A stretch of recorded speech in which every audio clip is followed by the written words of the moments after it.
뜨거운 물과 차가운 물, 두 잔을 동시에 냉동실에 넣으면 어느 쪽이 먼저 얼까요? 당연히 차가운 물이라고 생각하셨나요? 만약 뜨거운 물이 더 빨리 언다고 하면 믿으시겠어요?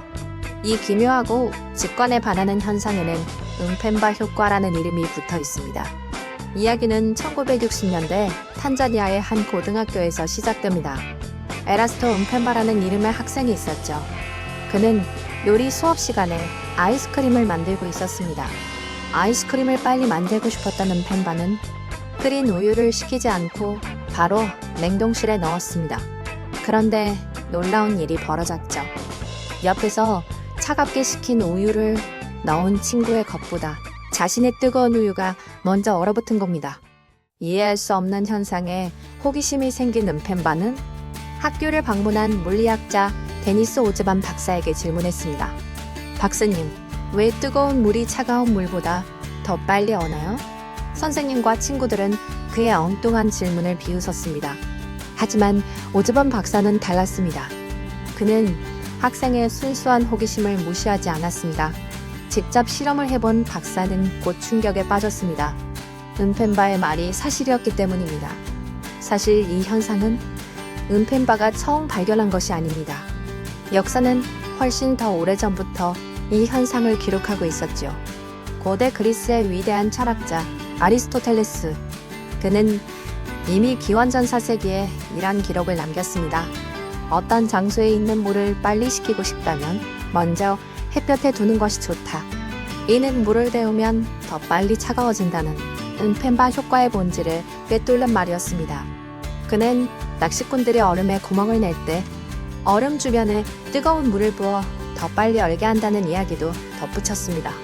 시간이 흘러 17세기, 근대 과학의 아버지라 불리는 프랜시스 베이컨, 그 역시 자신의 저서 노브 모르가눔에서 비슷한 관찰을 기록했습니다. 살짝 데운 물이 차가운 물보다 더 쉽게 온다. 그는 이것이 상식에 반하는 일이라고 인정하면서도 분명한 사실이라고 적었습니다. 프랑스의 철학자이자 수학자인 르네 데카르트도 마찬가지였습니다. 그는 강물 표면보다 깊은 곳의 물이 더 늦게 오는 것을 보고 가열된 물의 입자들이 더 활발하게 움직여 냉각 과정에서 더 빨리 안정된다는 나름의 가설을 제시하기도 했습니다. 아리스토텔레스부터 데카르트, 그리고 이름 모를 수많은 사람들까지 모두가 이 신비한 현상을 목격했지만 그저 기이한 일화로만 여겨졌습니다. 그러다 1969년 오즈반 박사와 은펜바가 함께 쓴 논문이 발표되면서 이 현상은 은펜바 효과라는 공식적인 이름을 얻고 과학계의 뜨거운 감자로 떠오릅니다. 도대체 왜 상식을 뒤엎고 뜨거운 물이 더 빨리 얼어붙는 걸까요? 수십 년이 지난 지금까지도 과학자들은 단 하나의 명확한 답을 내놓지 못했습니다. 마치 여러 조각이 얽힌 복잡한 퍼즐과도 같죠. 지금부터 그 유력한 용의자, 즉 여러 가설들을 하나씩 만나보겠습니다. 첫 번째 가설은 가장 직관적이고 이해하기 쉬운 증발입니다. 뜨거운 물은 표면에서 활발하게 증발하며 수증기로 변합니다. 이 과정에서 물의 전체 질량이 줄어들게 되죠. 결국 얼려야 할 물의 양 자체가 줄어드니 더 빨리 어는 것은 당연하다는 주장입니다. 예를 들어 100ml의 뜨거운 물이 증발해서 90ml가 되었다면 처음부터 100ml였던 차가운 물보다 더 빨리 어는 것이 가능합니다. 실제로 일부 실험에서는 증발만으로도 은펜바 효과의 상당 부분을 설명할 수 있었습니다. 하지만 이 가설에는 명백한 한계가 있습니다. 뚜껑을 닫아 증발을 완벽하게 차단한 환경에서도 은펜바 효과가 관찰되는 경우가 있기 때문입니다. 증발이 중요한 요인인 것은 맞지만 이것만으로는 모든 것을 설명할 수 없다는 뜻이죠. 두 번째 가설은 물속에 녹아있는 용존기체에 주목합니다.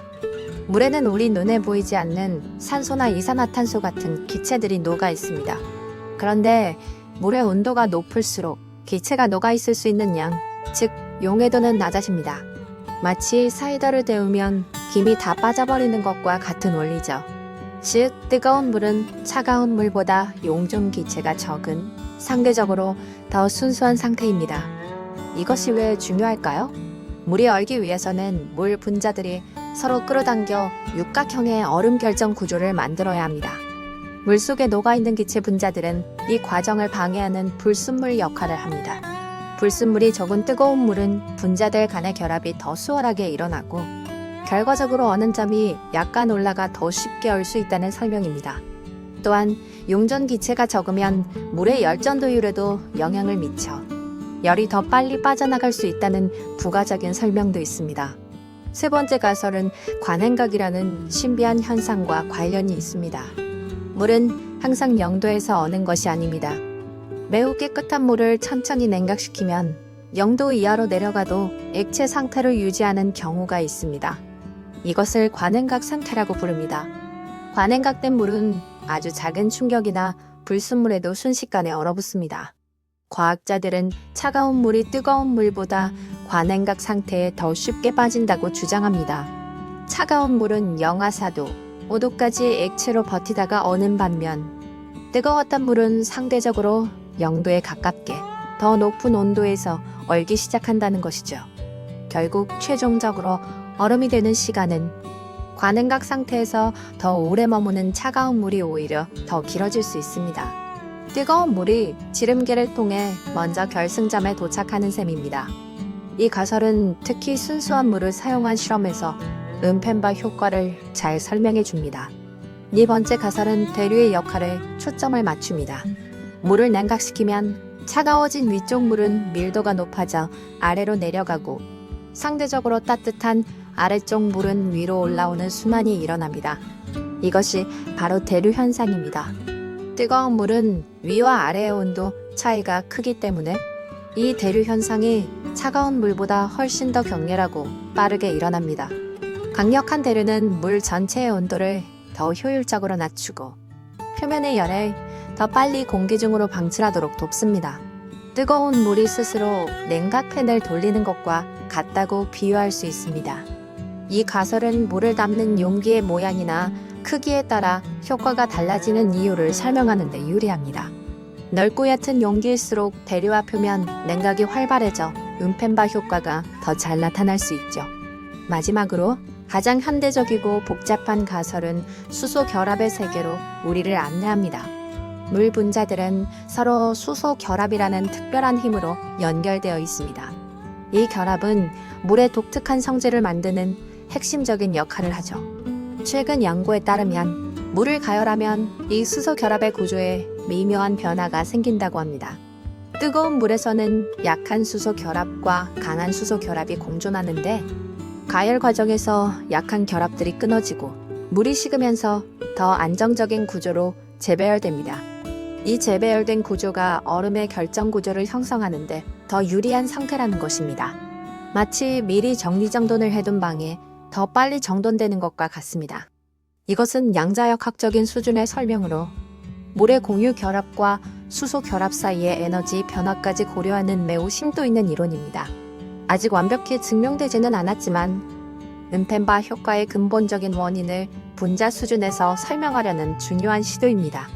그렇다면 이 5가지 가설 중 어느 것이 정답일까요? 아마도 정답은 하나가 아니라 전부일 가능성이 높습니다. 은펜바 효과는 어느 한 가지 원인으로 발생하는 단일 현상이 아니라 이 모든 요인들이 복합적으로 작용한 결과라는 것이죠. 실험 조건, 즉 물의 순도, 용기의 모양과 재질, 냉동실의 온도와 같은 아주 사소한 차이에 따라 어떤 날은 증발이, 어떤 날은 대류가 더 지배적인 역할을 할 수 있습니다. 이것이 바로 은펜바 효과가 재현하게 까다롭고 여전히 논쟁적인 이유입니다. 이 신기한 현상이 혹시 우리 실생활에 쓰이는 곳이 있을까요? 아이스하키 경기장의 얼음을 관리하는 잠보니라는 기계를 아시나요? 잠보니는 빙판 위에 뜨거운 물을 뿌려 표면을 매끄럽게 만듭니다. 뜨거운 물이 미세한 틈을 더 잘 녹여 채우고 용준 기체가 적어 더 투명하고 단단한 얼음을 만들기 때문입니다. 물론 이것이 은펜바 효과 때문이라고 단정하기는 어렵지만 뜨거운 물이 더 빨리 그리고 더 좋은 품질의 얼음을 만든다는 경험적 지식이 활용된 예입니다. 추운 날씨에 세차할 때 뜨거운 물을 쓰면 물방울이 차 표면에 얼어붙기 전에 흘러내리는 것도 어쩌면 은펜바 효과와 관련이 있을지 모릅니다. 한 소년의 순수한 질문에서 시작된 은펜바 효과. 왜?